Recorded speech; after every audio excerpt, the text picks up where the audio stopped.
धन्यवाद प्रभु तेरा कैसे करूं, मेरे पास तो ऐसी वाणी नहीं।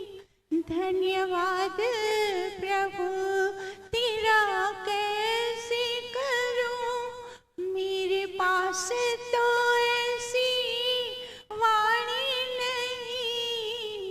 तेरे करुणा भरे हाथ इतने बड़े, ये बात तो मैंने जानी नहीं। धन्यवाद प्रभु तेरा कैसे करूं।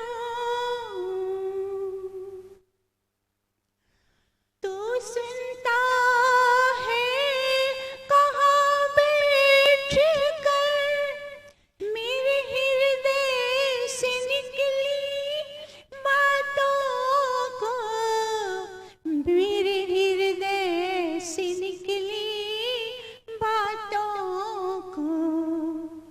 पास रहता और सुनता सभी की प्रभु, पास रहता और सुनता सभी की प्रभु। ये बात तो मैंने जानी नहीं। तेरे करुणा भरे हाथ इतने बड़े, ये बात तो मैंने जानी नहीं।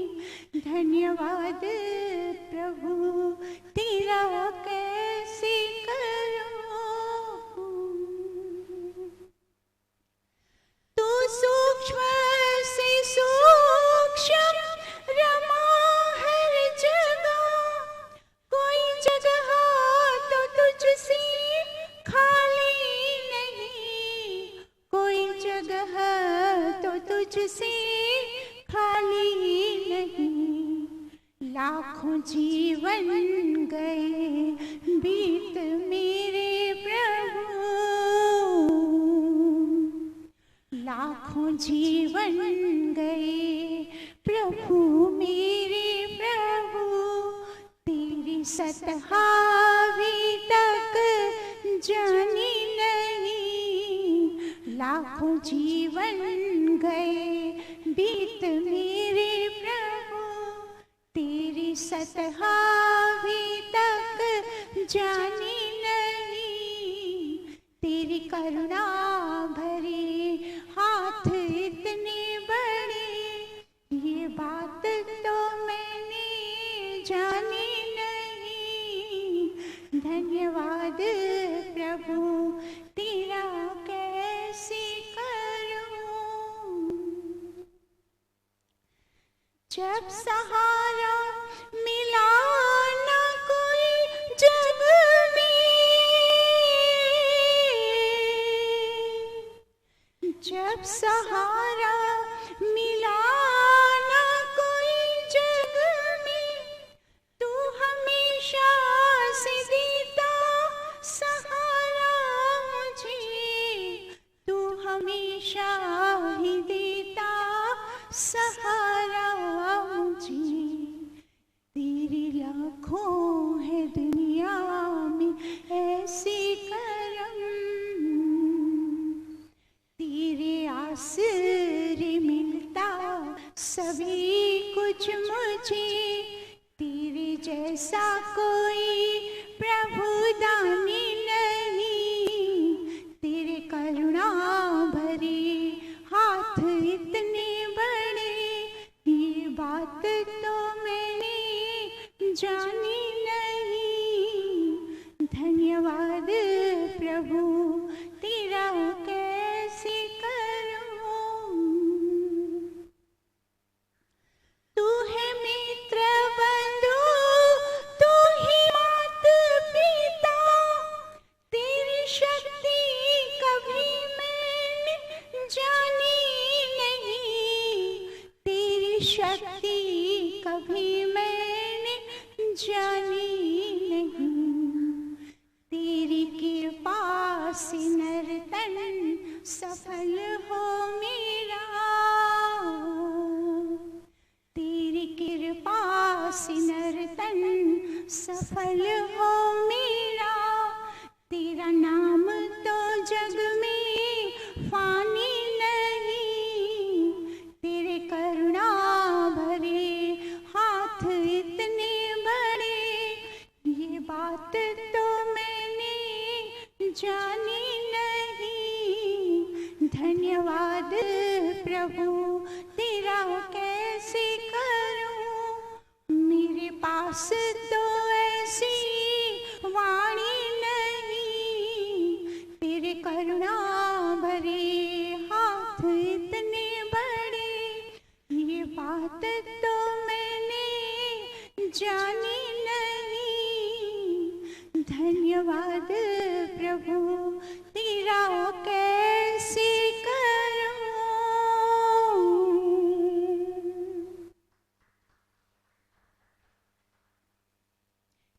भजन में बहुत ही सुंदर बात क्या बताई गई कि धन्यवाद प्रभु तेरा कैसे करूं। तो हमेशा सदा ही हमें ईश्वर का धन्यवाद करना चाहिए। अब ईश्वर का धन्यवाद क्यों करना चाहिए, उसके लिए एक छोटी सी बोध कथा है। हम उस बोध कथा को सुन के और हम उससे और अच्छे से समझ सकते हैं। तो धन्यवाद क्यों करना चाहिए। तो एक बार नारद जी जा रहे थे, तो रास्ते में एक व्यक्ति मिले। वो व्यक्ति बड़ा ही संपन्न, हर तरह से धन धान्य में संपन्न, गाड़ी बंगले आदि सब कुछ और गुणों में भी संपन्न वो व्यक्ति मिला। और व्यक्ति ने पूछा, नारद जी कहाँ जा रहे हैं, भगवान के पास जा रहे हैं। तो नारद जी बोले हाँ।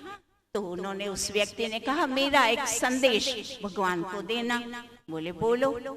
तो बोला कि अब भगवान से मेरा ये संदेश बोलना कि मुझे आपने बहुत कुछ दिया है, सब कुछ दिया है, मेरे लिए प्राप्त है, पर्याप्त है, अब मुझे और कुछ नहीं चाहिए, अब कुछ न देना। नारद जी बोले ठीक है, मैं बोल दूंगा भगवान को।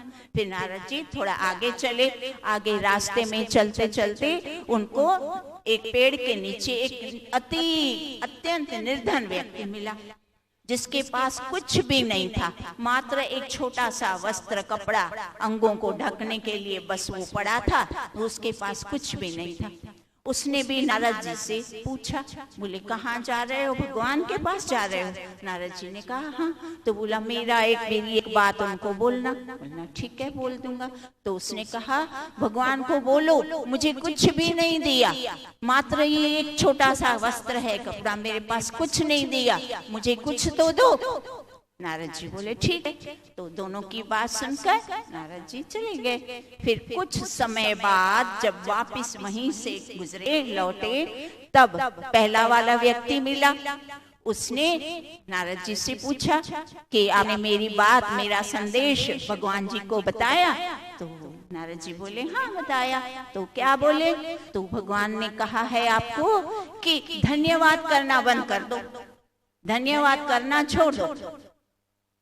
वो व्यक्ति बोला ये कैसे संभव है, मुझे जो कुछ भी मिला है, जो कुछ भी मेरे पास है, वो सब तो ईश्वर ने दिया है, तो मैं उसका धन्यवाद कैसे बंद कर दूं। वो तो मैं नहीं कर सकता, धन्यवाद बंद करना वो असंभव है मेरे लिए, वो मैं नहीं कर पाऊंगा। नारद जी बोले ठीक है। अब नारद जी फिर आगे चले। तो रास्ते में वो दूसरा व्यक्ति मिला जो पेड़ के नीचे बैठा था। उस निर्धन व्यक्ति ने वापस नारद जी से पूछा कि आपने भगवान को मेरा संदेशा, मैंने जो बोला था वो कहा। तो नारद जी बोले हाँ मैंने कहा। तो क्या कहा भगवान ने। तो बोला भगवान ने कहा है कि धन्यवाद करना शुरू कर दो। अब वो व्यक्ति बोलता है किस बात का मैं धन्यवाद करूं, ये एक छोटे से टुकड़े कपड़े का, किस बात का मैं धन्यवाद करूं। अभी उसने ऐसा बोला ही था कि इतने में एक तेज हवा का झोंका चला और जो उसके पास वो जो छोटा सा वस्त्र था वो भी उड़ गया। अब यह बोध कथा, ये हमें क्या शिक्षा देती है। ये हमें यह शिक्षा देती है कि मनुष्य को हमेशा हर परिस्थिति में उसको उसके कर्मों के अनुरूप, कर्मों के फल से जो कुछ मिला है उसमें संतोष करके और धन्यवाद करना, ईश्वर का धन्यवाद हमेशा करना चाहिए। चाहे कोई भी परिस्थिति है, अनुकूल परिस्थिति है, सब कुछ है, गाड़ी है, बंगले हैं, गुण है, सब कुछ मिला है, पर्याप्त है, तो भी ईश्वर का धन्यवाद तो अवश्य करना, क्योंकि जो कुछ मिला है वो ईश्वर की कृपा से मिला है। तो इसीलिए धन्यवाद करना अपना कर्तव्य होता है। और अगर कोई बोले जैसे उस व्यक्ति की तरह कुछ नहीं है, बहुत कम है, निर्धनता है, आदि आदि अभाव है, तो भी ईश्वर का धन्यवाद तो करना, क्योंकि ईश्वर ने भेदभाव नहीं किया। तुम्हें कर्मों के अनुरूप जो मिला है, अब तुम्हें ये वर्तमान जीवन भी तो ईश्वर ने दिया है। ये इतना सुंदर मनुष्य जीवन दिया है, बुद्धि दी, विवेक दिए, माता पिता, दुनिया भर का ये जो दुनिया के पदार्थ हैं सब कुछ तुम्हें दिया है। उनका उपयोग करके, उनसे लाभ लेके, उनका सहयोग करके तुम्हारे पास जो अभाव है उस अभाव को दूर भी कर दो और ईश्वर का धन्यवाद भी करते रहो। महर्षि दयानंद सरस्वती ने सप्तम समोल्लास में, सत्यार्थ प्रकाश के सप्तम समोल्लास में क्या बताया कि प्रत्येक मनुष्य को ईश्वर की स्तुति, प्रार्थना, उपासना अवश्य में करनी चाहिए, क्योंकि ईश्वर की स्तुति प्रार्थना करने से पहाड़ जैसा, पर्वत जैसा दुख भी अगर आएगा तो वो व्यक्ति उसमें घबराएगा नहीं और दृढ़ रहेगा, उसको सहन करने की शक्ति मिलेगी, वो सहनशील बनेगा।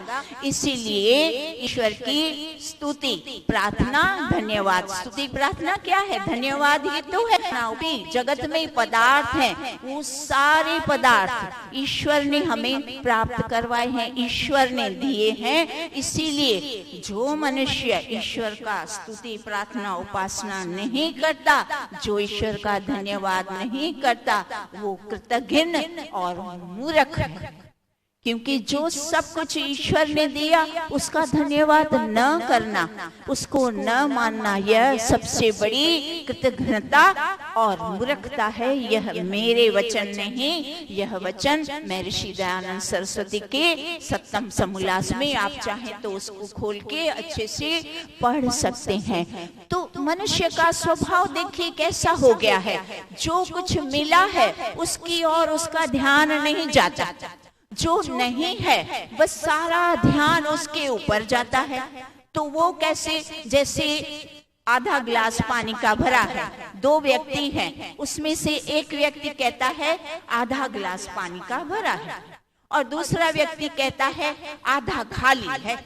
अब दो ग्लास तो वही है, दोनों की दृष्टि, देखने की, सोचने का ढंग अलग है। तो सही ढंग क्या है? आधा गिलास भरा है। तो जो मिला है, जो आपके पास है, उसका उपयोग तो करो, उसका सदुपयोग करो।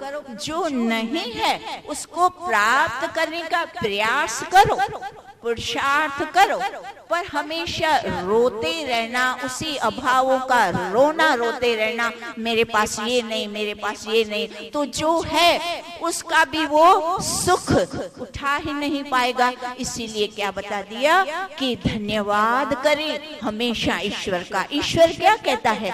मुझे हमेशा विघ्नों में याद मत करो, ये समस्या आई, ये समस्या दूर करो, ये समस्या आई, ये समस्या दूर करो। मैं, ईश्वर क्या कहता है? मैं इस तरह सीधे सीधे समस्याएं दूर नहीं करता, वो समस्या तो तुमको ही दूर करनी पड़ेगी। वो कैसे? तो वो बताते हैं ऐसे, जैसे एक विद्यार्थी शिक्षक को बोले कि हे टीचर, टीचर मुझे पास कर दो, तो अब शिक्षक क्या उत्तर देगा? शिक्षक क्या कहेगा? ना, मैं पास नहीं कर सकता, मैं तुम्हें पढ़ा सकता हूँ, तुम पढ़ के पास हो जाओ। तो वैसे ही ईश्वर क्या कहता है? मैं तुम्हें ज्ञान दे सकता हूँ, मैं तुम्हें शक्ति दे सकता हूँ, मैं तुम्हें गुण दे सकता हूँ। तुम उस ज्ञान से, उस शक्ति से सुदृढ़ बनो, ज्ञानवान बनो, सहनशील बनो, दृढ़ता लाओ और सत्संग से, सेवा से, सदाचार से, परोपकार से अपने आप को दृढ़ बनाओ, शक्तिशाली बनाओ, सहनशील बनाओ। और जो भी समस्याएं, देखिए ये जीवन, ये संसार तो समस्याओं का घर है। समस्याएं आती रही है और आती भी रहेगी। एक समस्या का हल निकला नहीं अभी तो दूसरी प्रारंभ हो जाती है। तो ईश्वर कहता है कि इसी तरह ये जीवन ऐसा ही है। आप संघर्षों से घबराना मत, वो तो आप ही को पार करना है। ज्ञान मांगो, इसीलिए क्या बता दिया? स्तुति, प्रार्थना, उपासना हमेशा करनी। स्तुति, प्रार्थना, उपासना और सत्संग, सेवा, सदाचार, परोपकार, इन चीजों को अपने जीवन का एक अंग बना दे। अगर इन सारी चीजों को हमने अपने जीवन का अंग बना दिया, तब हमारे जीवन में दृढ़ता, सहनशीलता और हर एक समस्या का अच्छा उपाय, शांतिपूर्वक उपाय मिलेगा। और हम उन उपायों का लाभ लेकर के हम अपने जीवन को सुखमय बना सकते हैं। अब हम एक मंत्र करते हैं। अथर्ववेद का मंत्र है, ओम येन देवान वियन्ति नोच विद्विषते मिथः तत्कृणमो ब्रह्म वो गृहे संज्ञानां पुरुषेभ्यः। येन देवान वियन्ति नोच विद्विषते मिथः तत्कृणमो ब्रह्म वो गृहे संज्ञानां पुरुषेभ्यः। अथर्ववेद का यह मंत्र है। हम अथर्ववेद का सूक्त कर रहे हैं। अथर्ववेद का 3 कांड का 30वां सूक्त। उसमें गृहस्थ आश्रम में प्रत्येक गृहस्थी को आपस में एक दूसरे के साथ, सदस्यों के साथ, पति पत्नी के साथ, माता पिता संतानों के साथ, भाई बहन आपस में और समाज में, कार्य क्षेत्र में गृहस्थी को कैसे सबके साथ व्यवहार करना, वो इस सूक्त में बहुत अच्छी तरह से समझाया जा रहा है। तो हमने 3 मंत्र तो पिछले से सत्रों में कर दिए। आज हमने ये जो मंत्र बोला वो मंत्र 4था मंत्र है। तो इसका हम प्रथम शाब्दिक अर्थ करते हैं। तो प्रथम शब्द क्या आया? येन अर्थात जिस वेद पथ से। फिर दूसरा शब्द क्या आया? देवा अर्थात विजय चाहने वाला पुरुष। फिर आगे क्या? न अर्थात नहीं। वियंती अर्थात विरुद्ध नहीं चलता। फिर आगे क्या आया? नो अर्थात कभी नहीं, ना कभी। च अर्थात और। विद्विषते अर्थात द्वेष करता है। मिथ अर्थात आपस में। तो प्रथम पंक्ति में क्या बता दिया कि जो वेद पथ पर चलता है वो पुरुष क्यों चलता है? वो अपनी विजय प्राप्त करने के लिए पुरुष वेद पथ पर चलता है। विजय प्राप्त करने का तात्पर्य क्या होता है? विजय प्राप्त करना अर्थात जीवन के क्षेत्र में, अपने जीवन में, घर में, परिवार में, घर में, समाज में, कार्य क्षेत्र में, हर जगह विजय प्राप्त हो अर्थात सफलता मिले, कहीं भी हार ना मिले। हारना नहीं चाहिए। इसीलिए क्या बता दिया ईश्वर ने कि वेद पथ पे चलना है, उसके विरुद्ध नहीं चलना। और आगे क्या बता दिया कि वो पुरुष क्या करता है? आपस में भी जितने घर के सदस्य हैं वो आपस में एक दूसरे के साथ विरुद्ध नहीं चलना। वेद के विरुद्ध तो नहीं चलना, पर आपस में भी यहाँ क्या सिखाया जा रहा है, उपदेश दिया जा रहा है कि आपस में भी एक दूसरे के विरुद्ध नहीं चलना, एक दूसरे के अनुरूप चलना, एक दूसरे के सहयोगी बनना, एक दूसरे के उपयोगी बनना। प्रत्येक सदस्य घर में उसका कितना उपयोग है, वो कितना कंट्रीब्यूशन, कितना सहयोग दे रहा है, वो बहुत ही महत्वपूर्ण है। प्रत्येक व्यक्ति को घर के कार्यों में, हर तरह से घर की सुख में, शांति में, उन्नति में सहभाग, उसका भाग होना अति आवश्यक है। तो वो कहाँ से आता है? तो वो यही प्रथम पंक्ति में क्या बता दिया कि जो वेद पथ पर चलते हैं मनुष्य, वो आपस में कभी भी एक दूसरे के साथ विरोध नहीं चलते, एक दूसरे के विरुद्ध नहीं चलते और आपस में एक दूसरे के साथ द्वेष नहीं करते। कहीं पे भी ना घर में द्वेष, न समाज में द्वेष, न कहीं कार्य क्षेत्र करते हैं वहां भी किसी के साथ भी ना तो विरुद्ध चलना और ना ही द्वेष करना, तो उससे सफलता मिलती है, जीवन सफल होता है ना, विजयी बनता है ना। विजय बनने की बात बताई जा रही है। विजय बनने का देखो कितना साधन वेद को बता दिया। विजय किसकी? जय बोलते हैं ना हम। जितने भी महापुरुष हैं वो क्या किया है? उन्होंने वेद के पथ पर चलकर अपने जीवन को श्रेष्ठ बनाया, सर्वश्रेष्ठ बनाया और जीवन पथ पर विजयी बने। इसीलिए तो हम उन महापुरुषों की जय मनाते हैं ना। जय श्री राम, जय श्री कृष्ण, महर्षि दयानंद सरस्वती की जय। हम इनकी जय क्यों मनाते हैं? क्योंकि इन्होंने वेद पथ पर चलकर अपने जीवन को सफल बनाया, अपने जीवन को विजयी बनाया। तो हमें भी क्या सिखाया जा रहा है कि हमें वेद पथ पर चलकर, वेद के विरुद्ध न चलकर और घर के सदस्यों से भी, किसी भी सदस्य से विरुद्ध न चलकर, किसी भी सदस्य से द्वेष न करते हुए और इस तरह से चलना है। फिर दूसरी पंक्ति क्या आती है? दूसरी पंक्ति में क्या बता दिया? अब दूसरी पंक्ति का हम प्रथम शाब्दिक अर्थ करते हैं। तो दूसरी पंक्ति में बताया तत् अर्थात उस, कृणमो अर्थात हम करते हैं, ब्रह्म अर्थात वेद पथ को, वेद पथ को ब्रह्म कहा। फिर वो अर्थात तुम्हारे, वो अर्थात वह अर्थात तुम्हारे, ग्रह अर्थात घर में, संज्ञा नाम अर्थात ठीक ठीक ज्ञान का कारण, पुरुषेभ्यः अर्थात सब पुरुषों के लिए। तो क्या बता दिया दूसरी पंक्ति में कि सब पुरुषों के लिए, सारे घरों में, आप सबके घरों में मैं वेद पथ को, मैं ईश्वर कहता है, मंत्र कहता है कि मैं वेद पथ को, ईश्वर स्वयं बता रहा है मंत्र के माध्यम से कि वेद पथ पर चलने का मैं सारे घरों में जितने भी पुरुष है मैं सबको ये कृणोमि अर्थात मैं करता हूँ। क्या कर किया है ईश्वर ने?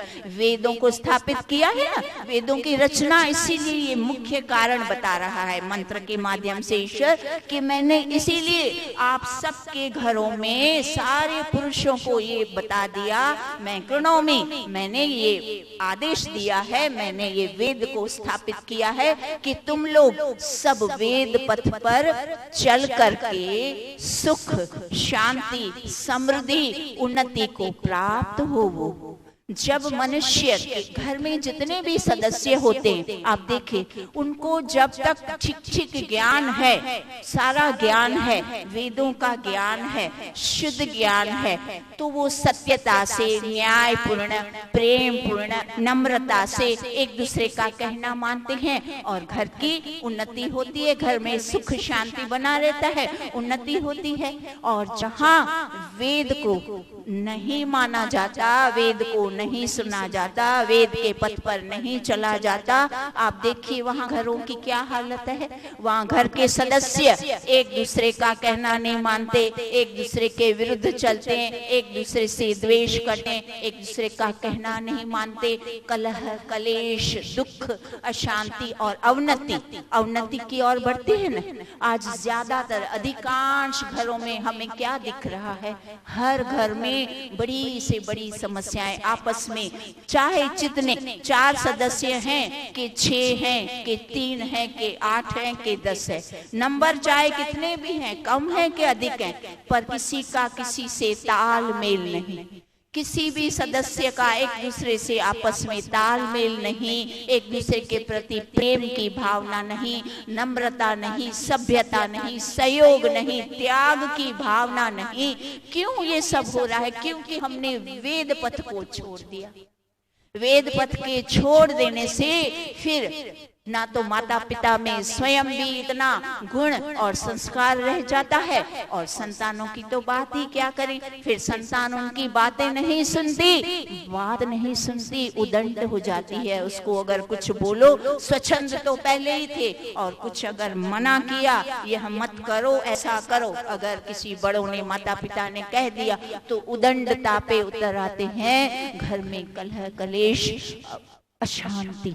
वो कहते हैं ना, जिसको अपने पैर पे कुल्हाड़ी मारना, ये आजकल के जो नवयुवक संतान, वो अपने पैरों पे कुल्हाड़ी मार रहे हैं। बड़ों का अवज्ञा, उनके कहना न मानना। बड़े कहते हैं, वेद हमें यही तो सिखाता है, कब उठना, कब सोना, कैसे रहना, क्या खाना, क्या नहीं खाना, कैसा व्यवहार करना आपस में, घर में कैसा व्यवहार, समाज में कैसा व्यवहार, कार्य क्षेत्र में, बाहर जहाँ जाए वहाँ हर एक के साथ कैसा व्यवहार करना, ये तो वेद सिखाता है।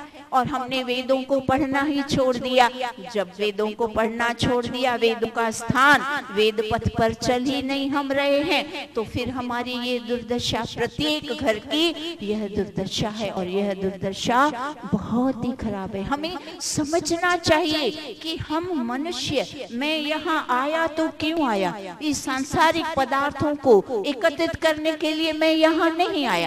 संसार के पदार्थ जितने मिले हैं, ठीक है, वो पर्याप्त हैं। उनका सदुपयोग करके हमें ईश्वर प्राप्ति करके मोक्ष को प्राप्त करना है। हम ये जितने संसार के पदार्थों का अर्जन करते हैं और रक्षण करते हैं, उसमें पाप और पुण्य दोनों होते हैं। और पाप और पुण्य के कर्मों को बनाते बनाते फिर हमें ये जन्म मरण का चक्कर तो हमारा चलता रहता है। तो हमें ये जन्म मरण के चक्कर को छोड़ना है। हमें इस जन्म मरण के चक्कर को आगे नहीं चलाने देना। इसीलिए तो ये नर्तन अर्थात ये जो जीवन मनुष्य देह मिली है, इसका हमें लाभ लेना। ये जो अपॉर्चुनिटी मिली है, अवसर मिला है, तो ये जो संसार के पदार्थ हैं उनमें आसक्ति नहीं रखना, उनका उपयोग करना। तो उसका एक सुंदर दृष्टांत है। जैसे शीशा है, शीशा सबके घर में होता है। शीशा क्या करता है? सबको अपना चेहरा दिखाता है। तो शीशा सबको अपना शक्ल दिखाता है, चेहरा दिखाता है। तो शीशे के समक्ष जब भी कोई जाता है तो वो उसका प्रतिबिंब धारण कर लेता है। और जैसे ही वो व्यक्ति शीशे से हटता है, तब शीशा उस प्रतिबिंब को छोड़ देता है। जब तक वो उसके सामने है, तब तक उसका प्रतिबिंब वो धारण करता है। जब व्यक्ति आगे चला और शीशे ने उसके प्रतिबिंब को छोड़ दिया, त्याग दिया, बस ये शीशा हमें इतनी सुंदर शिक्षा देता है। क्या कहता है? संसार में हमें इस शीशे की तरह आसक्ति, किसी भी पदार्थ में या व्यक्ति में, किसी में भी आसक्ति नहीं रखनी। राग हो जाता है, मोह हो जाता है। मोह नहीं रखना, आसक्ति नहीं रखनी। क्योंकि जब कोई भी पदार्थ या व्यक्ति जिसमें हमें आसक्ति हो गई, अब कभी किसी वक्त वो व्यक्ति या वस्तु हमसे छूट गई, हमसे दूर हो गई, उसका वियोग हो गया, या किसी ने वो वस्तु हमसे छीन ली, तब हमें उस वस्तु के प्रति जो आसक्ति बन गई है, जो मोह बन गया है, जो राग बन गया है, वो राग मोह आसक्ति हमें बहुत अधिक हमारा जीवन कष्टमय बना देती है, नरकीय जीवन बना देती है। तो हमें इसीलिए शीशे से इतनी सुंदर शिक्षा लेनी है, आसक्ति नहीं रखनी। हमें संसार में सबसे शुद्ध व्यवहार करना, शुभ व्यवहार करना, प्रेम पूर्ण व्यवहार करना। पर बस फिर मन में प्रतिबिंब, जैसे शीशे ने प्रतिबिंब धारण नहीं किया, वैसे ही हमें किसी भी व्यक्ति का या पदार्थ का मन में उसका धारण नहीं करना। प्रतिबिंब का धारण, उसकी आसक्ति, इस तरह से हमें आसक्ति से छोड़ना, आसक्ति को त्यागना है। जब हम संसार के पदार्थों और संसार के व्यक्तियों, किसी भी चाहे कोई रिश्ता है, माता पिता, संतान, पति पत्नी, ये सारे रिश्ते और पदार्थ ये दोनों साधन हैं। ईश्वर ने हमें ये दोनों साधन दिए हैं अपनी जीवन यात्रा का आरंभ करके और पूरी करके मोक्ष को प्राप्त करने का। तो हमें इन सारे साधनों का, जड़ साधनों का और चेतन साधनों का, दोनों साधनों का सदुपयोग करके और अपने जीवन की यात्रा को आगे बढ़ना है। घर में सुख शांति और प्रेम पूर्ण सबके साथ, घर में बाहर व्यवहार शुद्ध और सही व्यवहार, सत्य और न्यायपूर्ण व्यवहार, वैदोक्त आत्मवत व्यवहार करना है। आगे का हम अगली बार करते हैं। ओम द्यौ शांति अंतरिक्षम शांति पृथ्वी शांति रापः शांति रोषधयः शांति वनस्पतयः शान्तिर्विश्वे देवा शान्ति ब्रह्म शान्ति सर्वं शान्ति शान्तिरेव शान्ति सामा शान्तिरेति। ओम शान्तिः शान्तिः शान्तिः। सर्वेभ्यो नमः। आप सबका बहुत बहुत धन्यवाद।